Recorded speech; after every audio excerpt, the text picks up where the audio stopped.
Hey, welcome. Looks like it's time for a Wednesday edition of Student of the Gun Radio. And if you're ready, I'm ready. And if we're not ready, then I don't know what else we're going to do because this is happening. This is happening. All right, we got a 9-minute. We're going to talk about the 9mm shortage, and understanding firearms safety rules. A thank you, an acknowledgement to Josh from Full 30 for pinging my brain and making me want to explain this, because apparently there are, I don't know, a million. I don't know if it's a million, several 100,000 people who are either new or recent firearms owners, and apparently not everybody gets it. Not everybody understands what the UFSR is all about. The UFSR, back in the UFSR, Universal Firearm Safety Rules. Yeah, we're going to talk about all that and more today on Student of the Gun Radio. Stand by for education, enlightenment, enjoyment, and entertainment. He's not here to talk about your feelings. He's not here to say what you want to hear. He's here to say what needs to be said. Ladies and gentlemen, and children of all ages, please welcome your host, the pimp hand of America, Professor Paul Markle.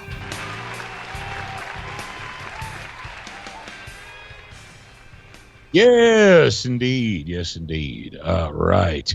Before we get into the Brownell's bullet points this week, I want to take a moment to say thank you to all of you guys who have left reviews on Amazon for the various books. Thank you for the people who've left reviews of the Legion of Michael book on Amazon. And thank you to those who have left reviews of the Patriot Fire Team Manual, of the Team Honey Badger book, all that jazz. Thank you. And also, I want to express a thank you from our friend Nick. Nicholas Orr said, tell all of your viewers and listeners, thank you for leaving reviews of the brand new book. It's called Sin City. It's an Operator novel. It's book 2. It's book 2 in the Operator series, Sin City. It's available on Amazon as a paperback or as a Kindle version right now. Yes, indeed. And some of you have even said, some of the reviewers have gone so far as to say that the sequel is better than the original. So there you go. No. But thank you to everybody who went over to Amazon and left reviews of the books. And very soon, pay attention.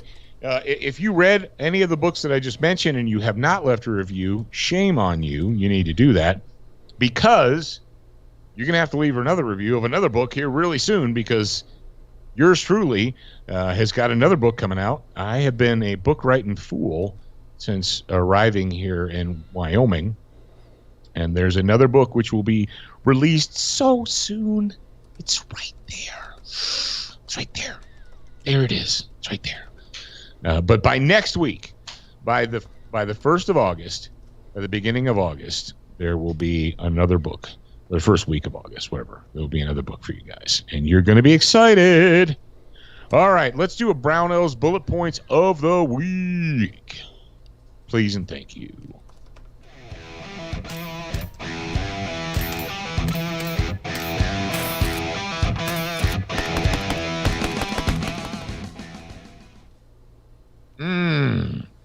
All right, so we had a self-fulfilling prophecy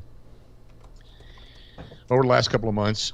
Jared, you remember before we left the Salt Lake City office, and I did I don't know if it was a video or I sent out a message. I sent a message out to all the grad program people, and I said, hey, just telling you, if you don't feel comfortable with the amount of ammunition you have, you need to buy it right now. Not next month. Not eventually. Now. Yep. And some of you listened, and some of you didn't.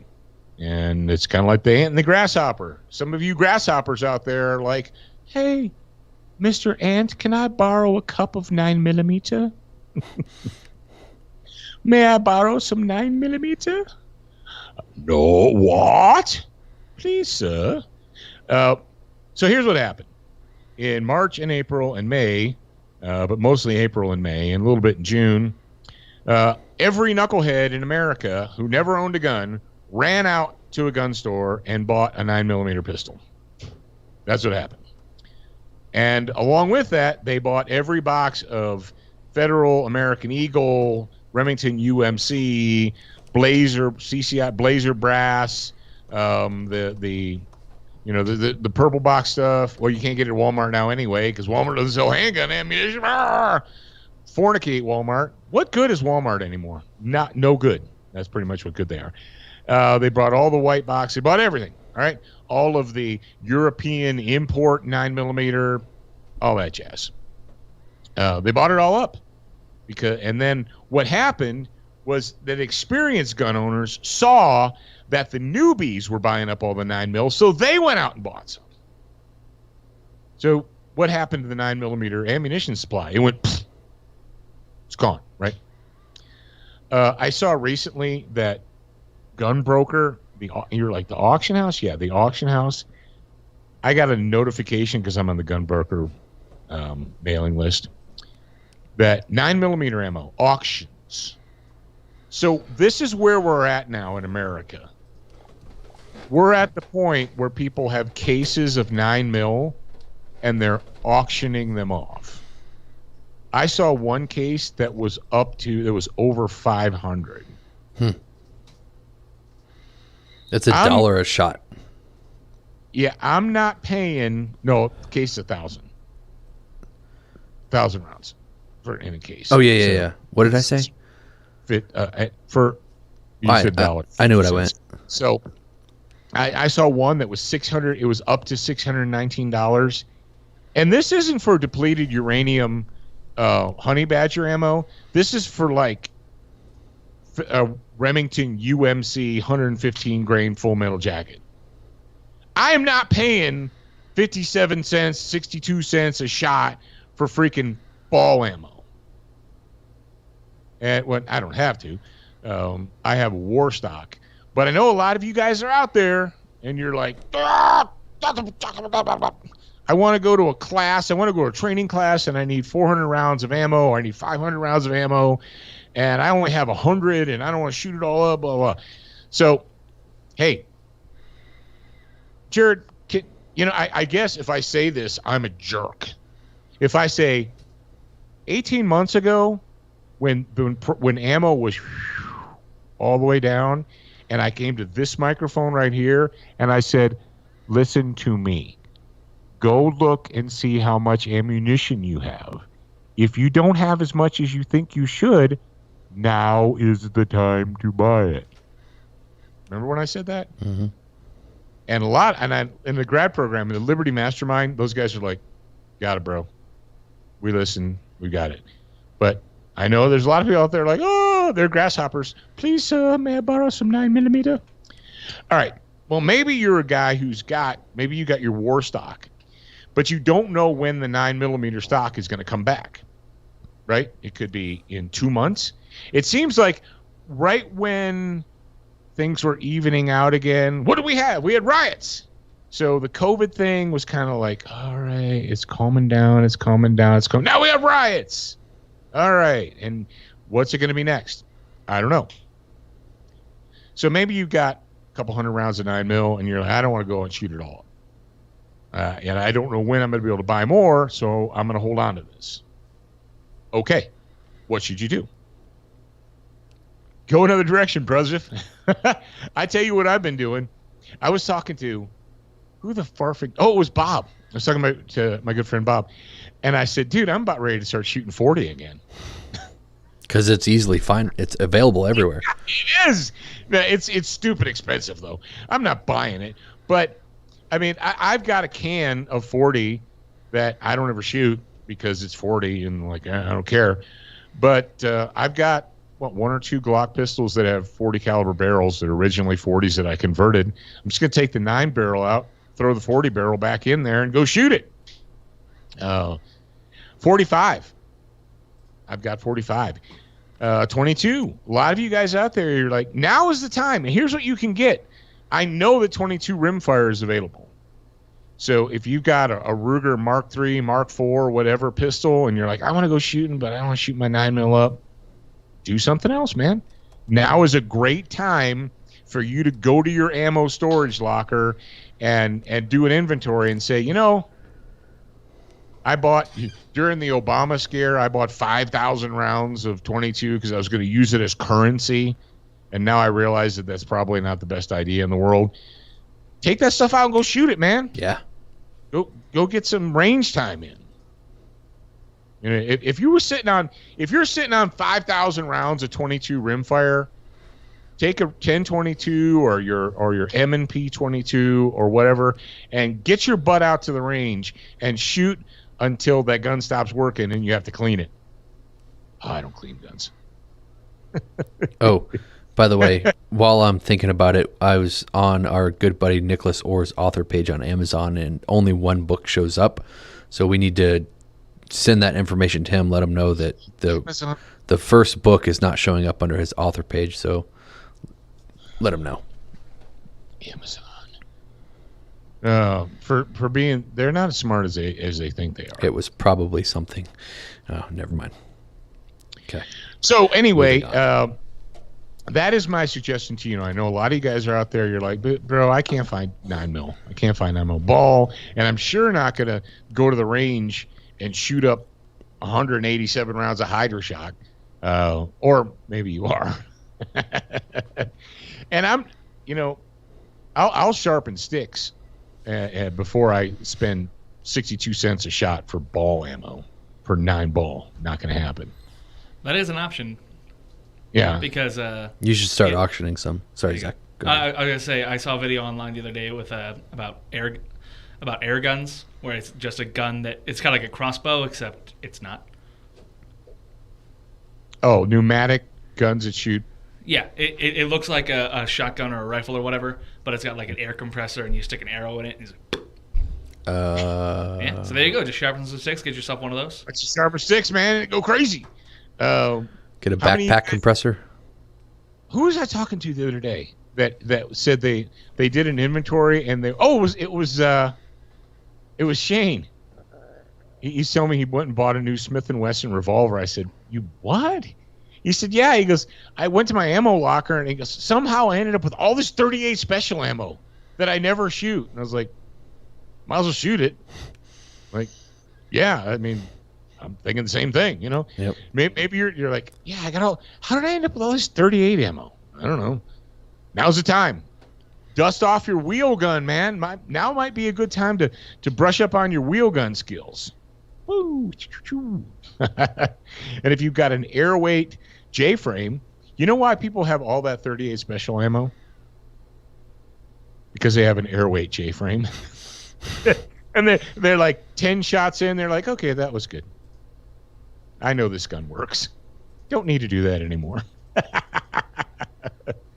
The airweight J-frame, the gun that you carry all the time and never shoot. This is when someone writes me like, I shoot my airweight all the time.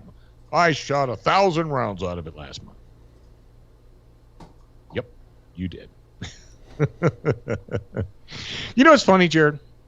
What? Did you see the calculator, the little calculator May that I sent?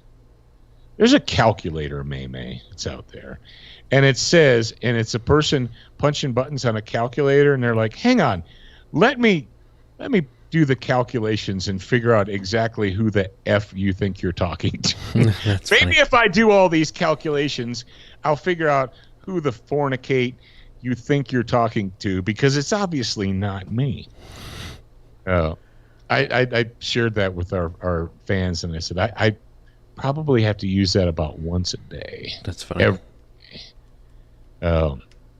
We're like, Robert, like, I've been doing this stuff for over 30 years. I've seen it. I know that it's out there. So, what is my moral? What is the moral of the story from Brownell's bullet points today? Do something else. If you can't find 9, you don't want to shoot your 9 up, great. Do other stuff. And the fact is, just about everything else, like for instance, I went to the hardware store the other day, and they had 40, and they had 45, and they even had 223. They didn't have any 9mm at all, but they had those other ones. And then one place I went to a gun shop, and I just for fun, I said, "You got 9mm in?" And he goes, "Oh yeah, we got a case of it." And it was some kind of Serbian, Eastern European import stuff for $16 a box of 50 for ball ammo. Like,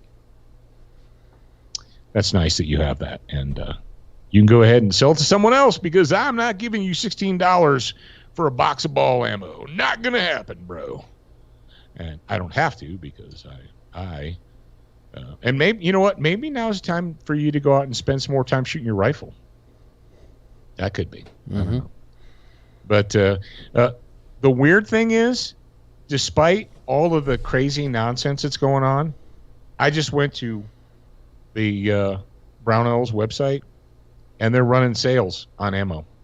On rifle ammo, on shotgun ammo. They've got rebates on shotgun ammo. They got sales on 308, 6.5, 6mm Norma. Nice. All kinds of stuff. So it's out there. I mean, you're just going to have to be a little bit more creative. The old days of being able to buy whatever you wanted to buy on demand immediately, those days are over, and they've been over for a while. So. But put the back order in now, today. If they're at a fair price, then put your back order in and you'll get them at some point. Yep, word of the wise. All right, Duracoat. Why? Because life is too short to not have enough bullets and have an ugly gun too. Okay, yeah, life's too short to have an ugly gun. So what we're going to do is we're going to go Duracoat Firearm Finishes.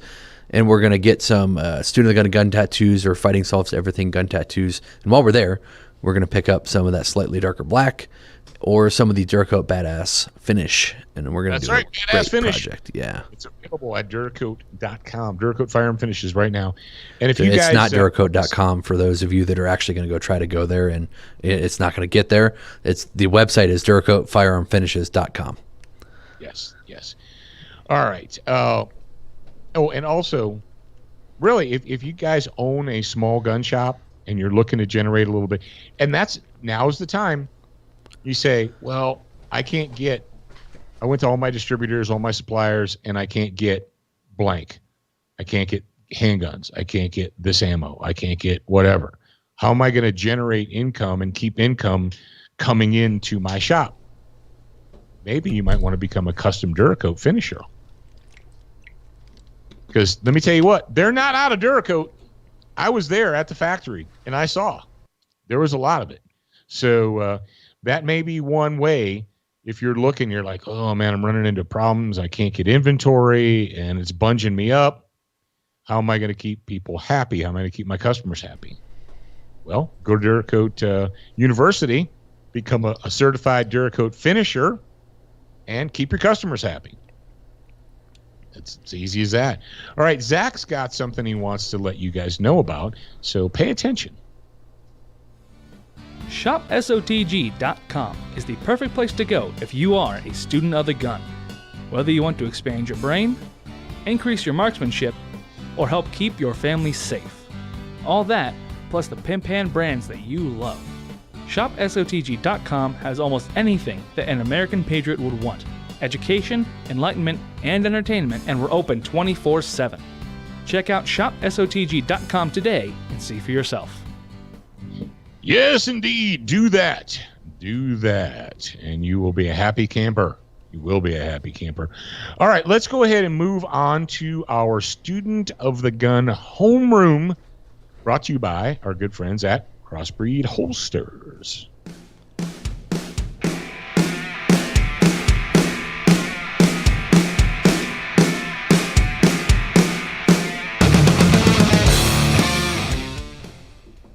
All right, ladies and gentlemen, I said on Monday that we would talk about the new chest rig from Crossbreed Holsters, and we did a video about how to safely and effectively draw from one. You guys should have seen that by now. If you didn't, it's on our Full 30 channel, our YouTube channel, and our Facebook.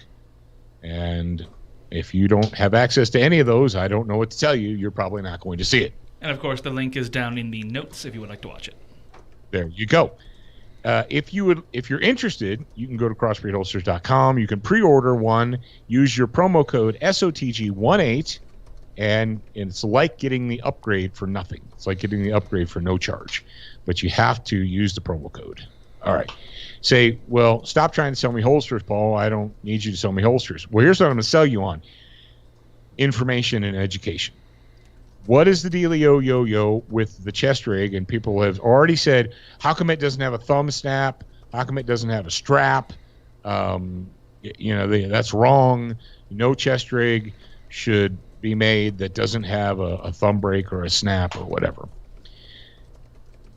Well, Jared, how long ago did they release The Reckoning? Would you say it's been maybe a year or 2 years? It's been a weird time warp since 2019, so I don't know. Well, it's been 2 years because I got my very first Reckoning holster when we were in the old studio in Saratoga. All right? And we've been gone from there for over a year. Almost a year and a half now. So it's been at least that long. So at least 18 months, probably going on 2 years. And you say, well, big deal, Paul. Why do I care? Well, because on the Reckoning holster, if you guys look, they send you an Allen wrench, and it has an adjustable tension adjustment. You can make it super tight. You can crank it down so that you can. It's really hard to get the gun out. They've used that same technology. That is the same technology they use in the new Crossbreed chest rig. It has an adjustable. It has a tension adjustment. You use a little Allen wrench. You stick it in there, and you can tighten it down. So for those of you who are worried, you're concerned, you're like, oh, my gun's going to fall out and it won't stay in there and so on and so forth. Well, number one, the holsters are molded for the specific gun that you want, right? So you tell them what gun, Smith, Sig, CZ, run down the thing. They make it for that specific gun, okay? And then once you get it, you can adjust the tension to your liking. I mean, if you wanted to, you could crank it way down so that you'd have to gorilla the thing out, which you probably don't want to do because when you need the gun is when you need the gun. Not one of those, hang on a second, I need to use both hands to get this thing out of the holster. No, that doesn't work. So, for those of you that were concerned, I didn't spend a lot of time in the original video about how to draw. I didn't spend a lot of time talking about the adjustable tension on it. But there you go. Now, some of you have said, and I'm going to give you a lanyap, and I've given this lanyap before, but I know there are new people. You say, well, I bought the Super Tuck Deluxe, or I bought the Snap Slide, or I bought the Belt Slide, or I bought whatever, and I've had it for a year or two or whatever, and now the gun's loose, right? It's not as tight as it used to be. That's natural. That happens. It's really easy. Just unload your gun, right? Unload the gun, put all the bullets somewhere else, stick the gun in it, put it on your workbench, and get your wife's hairdryer, right? Her super good, nice hairdryer, and put some gloves on and heat that thing up, and then take your thumbs and kind of squish down. And it doesn't take that much, just a little bit of pressure. You heat it up. And you guys are like, I don't need a wife's thing. I got a heat gun. Slow down, Sparky, because I know heat guns. And if you take your commercial, grade heat gun and you put it on high and you hang it over that thing for like 2 or 3 seconds too long, then you end up melting it. Don't melt the Kydex. It's kind of like, Jared, the Dremel tool should come with a 5-day waiting period. Yeah. That's funny. Very similar with the heat guns. We're like, hey, what are you saying over there? They're like, oh, crap. Shit. Ring. Hello, Crossbreed? Hey, there's something wrong with your holster. It has a hole in it. I don't know. Jared, remember when we first toured Crossbreeds back in the old facility? Mm-hmm. And they showed us some of the returns? Yeah. You're like, excuse me, what? Why does this look like it's bloodstained? Shh. That's funny. Well, So the fear not, if you're worried about the chest rig not having a thumb strap, it does have adjustable tension adjustment on it. You can crank it down or loosen it as much as you want. So that is available. It's a good thing. It's easy It's very high quality gear. The straps are wide. They're soft, but they're also firm, so that it holds the gun nice and tight, snugly. They've got a little bit of elasticity, so that it holds the. And that's the thing. If you try and do one of these with straight up nylon straps, if you buy a cheap one with straight up nylon straps that don't have any give to them, what's going to happen is, because your torso, you're going to breathe and it expands and contracts. You're like, what? When did this start happening? Yeah. So you're either going to snug it down when you're holding your breath, or you're going to expand your chest and you're going to snug it down. Either way, it's going to move around and shift. It's going to be crap. So they spent the money. They bought really good hardware, really good straps. They have the molded nice leather. It has a padded backing. You're going to be impressed by this thing. It's a good piece of gear. So there you go. And you can watch the video on how to. And if you're going to buy one of these, listen to me. I like you guys, and I want you to have only the amount of holes in your body that you were born with. So if you're going to buy one of these, watch the how to draw and return to the holster, because a lot of you guys probably don't even think about it. You're like, I've been drawing from holsters my whole life. I know how to do it. A lot of you guys do crazy stuff like rock the gun into the holster as you're muzzling yourself. Bad juju. Bad juju. All right, that's going to go ahead and take us right over. Do we have anything else that needs to be said? Nope. Boys. Just talking about well, I'll tell you guys that the video that we're talking about is actually linked in the show notes. So if you're on a podcast platform, then just tap the little icon. It'll pop up the show notes and click it. And you can go watch the video. If not, Zach will drop the link into the live stream for you guys if you want to go watch it. I think we should jump right into. We're probably getting pretty long on time, so let's jump into the Universal Safety Rules discussion. We're 27 minutes in. UFSR, only 27? Dude, we got Correct. plenty of time. The UFSR, Universal Firearms Safety Rules. What are they? Where did they come from? All right. Colonel Jeff Cooper, the founder of Gunsight Training Academy, the father of modern pistolcraft, came up with these. Put them on signs, stuck them all over Gunsight, and said, these are the universal. They're not ranged rules. They're not institutional stupidity. Okay? They are universal. And what does that mean? It means they apply everywhere. Not just to 22 rifles, not just to shotguns, not just to machine guns, not just to handguns, not on this range. And that is where the confusion comes in, I believe, for a lot of people. People say, especially all you new gun owners, what did you do?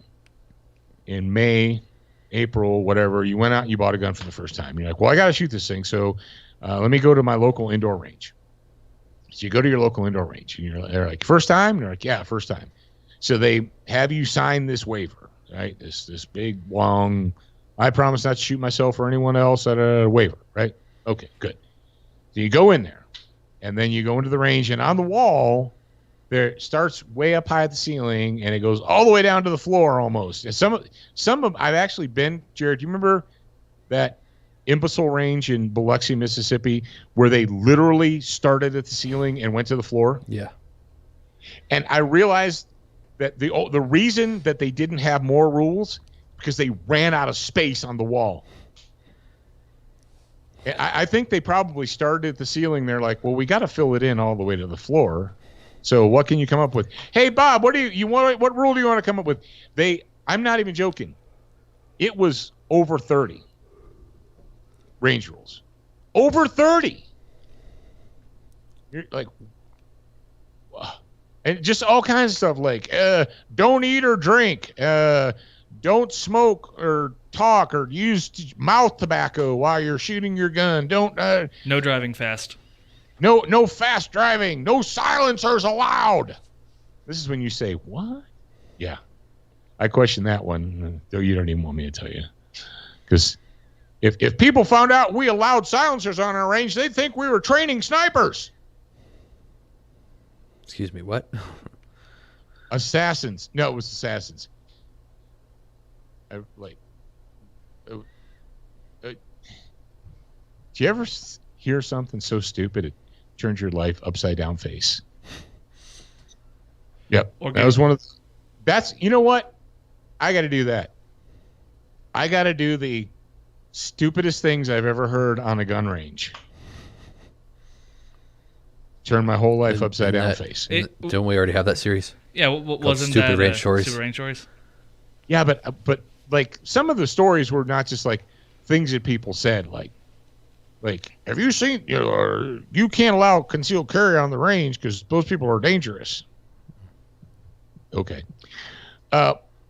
This is why the confusion exists. Because, or if you're a new gun owner and you go to 3 different, let's say you're in a big metropolitan area, right? And you have the opportunity to go to an outdoor range, you have the opportunity to go to an indoor range. Every time you go to one of these, it's different, right? You go to the state, like in Mississippi. Remember when we went to that state-owned outdoor range in Mississippi? Mm-hmm. Yeah. And I related the story about how I had to initial and sign 25 individual pieces of paper. Right. So there's that. And then you go to the indoor range and they're like, oh, these are the rules over here. And so what is a new person to think? Literally, a new person would come away from that like, I'm just not even going to take the gun out of the box. If I take it out of the box, I'm probably violating one of the range safety rules. It doesn't have to be that hard. It's kind of like barbell training. What are the 3 things? Simple, hard, effective. Exactly. Simple, hard, effective. They're like, it can't be that simple. It actually is, but it's also hard and it's also effective. So the universal firearm safety rules passed down by Jeff Cooper are: treat all guns as if they're loaded unless verified by 2 independent means that they're not. Okay?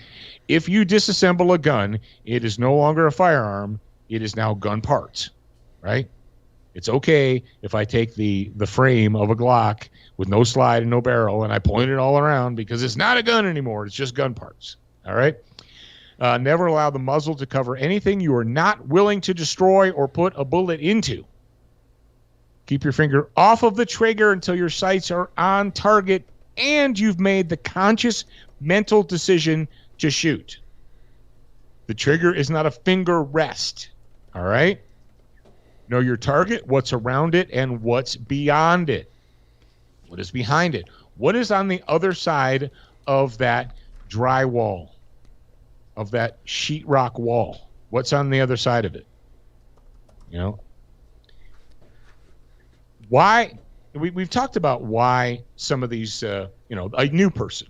Would you say that's fair, that it's really hard to be a new gun owner because you get all this conflicting information? Yeah, there's a bunch of BS on the interwebs. I mean, you get all this conflicting info. You go to this, and they're like, oh, my God. And you're like, how am I supposed to memorize all these rules? There's like 18, 27, 42 rules. How can I possibly memorize? I'm going to do something wrong. Stop. If you are a new gun owner and you're listening right now, I want you to stop what you're doing, even if it's listening to this. Stop listening. Click the link that's in the show notes, or you just go to studentofthegun.com/7tips. That's number 7 TIPS. Take that course.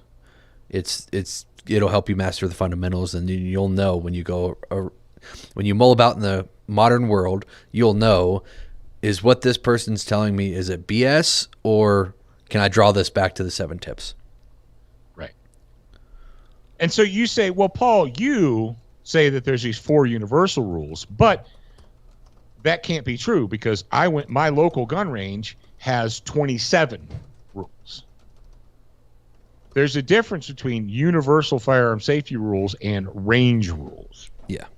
Now, the range rules might say that you're only allowed to fire 1 round every 30 seconds. Okay. That's not a universal firearm safety rule. The reason that we have the universal firearm safety rules is because they are universal. Because they apply in your bedroom, in your car, on the range, off the range, in the middle of a gunfight. That's not true. Yes, in the middle of a gunfight, the rules apply. Because you are responsible for every round that leaves your gun. Now, we talked about new gun owners and how it can be very confusing to new gun owners and new shooters because they get so much conflicting information. Now, who is the other group? What is the other group of people that are confused by universal firearm safety rules? Veterans.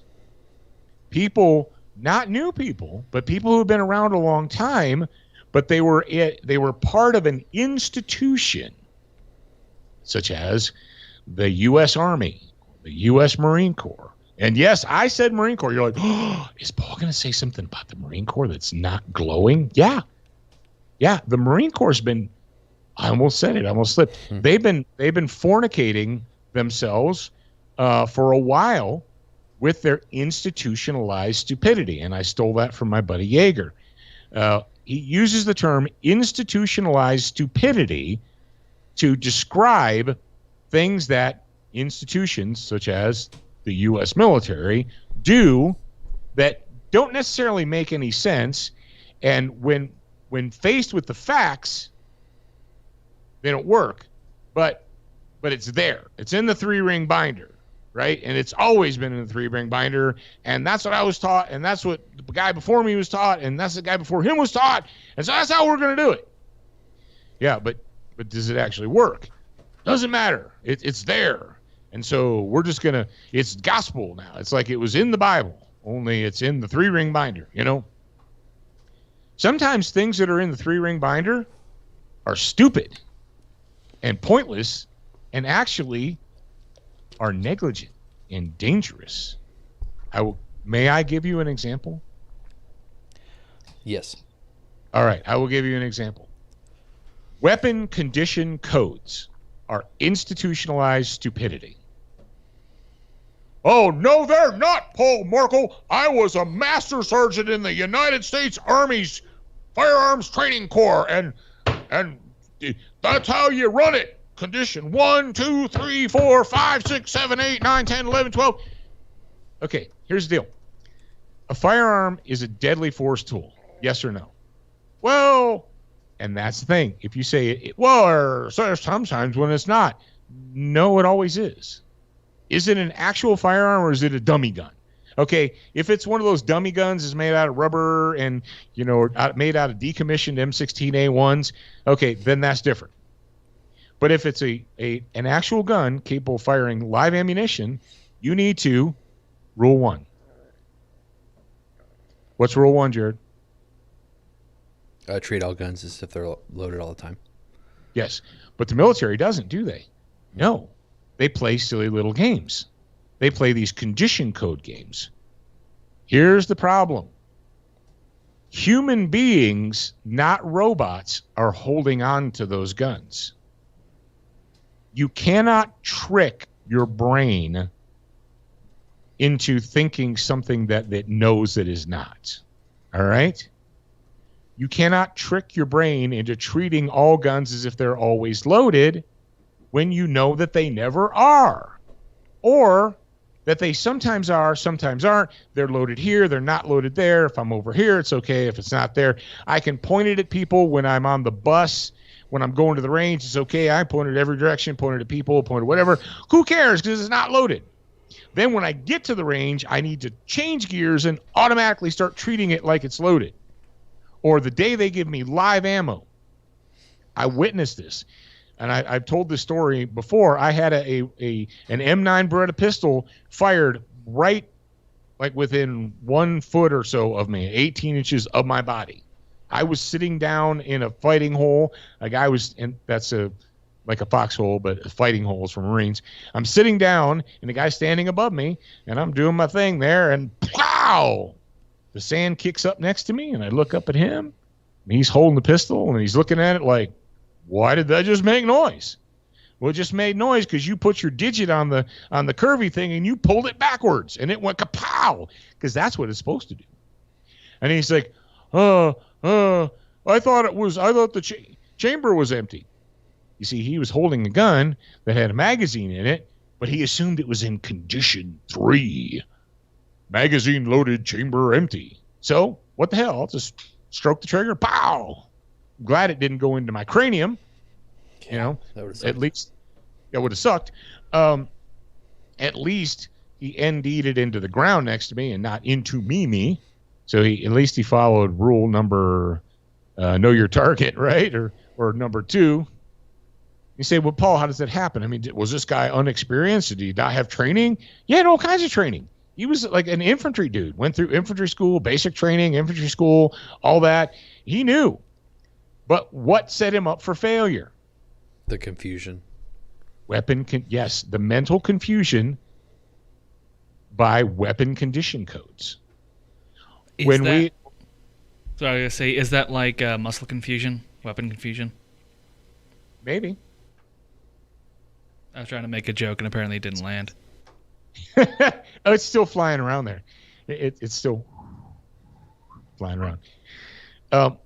During any of you Desert Storm veterans know, during Desert Storm, and I'm sure the exact same thing happened right when we started GWAT and on Sunday, guys. You had guys who had never been allowed to carry a loaded gun anywhere other than on the range. But now we're in a war. Here's a gun, here's ammo, go forth and don't shoot yourself or anyone else. Well, they were NDing their guns all over the place, like it was going out of style, like it was Christmas time. Like, hey, man, Christmas time for NDs. Why? They're training. No, it's because you can't trick your brain. And that's what they try to do. Stop trying to confuse the issue. If you're a veteran, I don't care if you're Navy, Air Force, Marine Corps, Air Force people don't actually shoot guns anyway.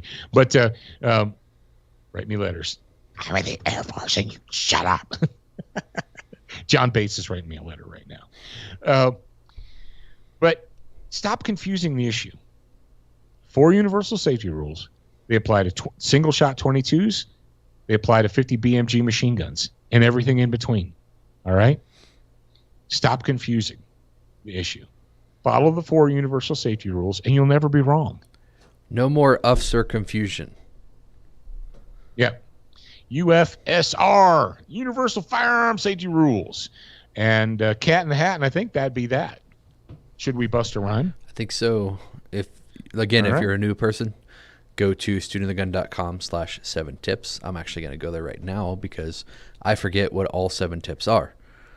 The first one is actually there on the page for you. You can see it. It's fine. Number 2 is the 4 universal safety rules, which we just talked about a little bit. Number 3 is improve your shooting from home. It's how to do that, how to improve your shooting from the comfort of your own home. The 4-step draw process is video number 4, is training tip number 4. How apropos, it's a 4-step draw process, and it's a tip number 4. Tip number 5 is using your workspace, how to use that to efficiently manipulate your firearm. Video number 6 is about FAST. It's an acronym, FAST. Video number 7 is dealing with stoppages. And if you've got any questions after you watch this series, we're always available for you. You just have to reply to the email that Dad sends with access to that video, and we'll be there on the other end for you. There you go. There you go. So you're welcome, and thank you for being with us today. And I'm going to say this. You are a beginner once. You're a student for life.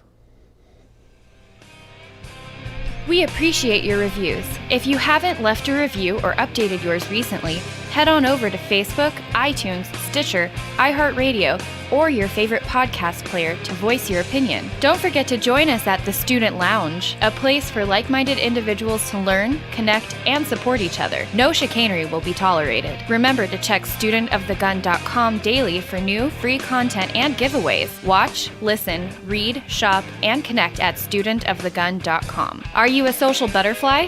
Connect with us on Instagram, Facebook, and Twitter for new content each and every day at Student of the Gun. Watch Student of the Gun TV and videos from our trusted partners on Roku, Apple TV, Amazon Fire TV, Chromecast, and even AirPlay. Go to studentofthegun.com for direct links, and remember, you're a beginner once, a student for life.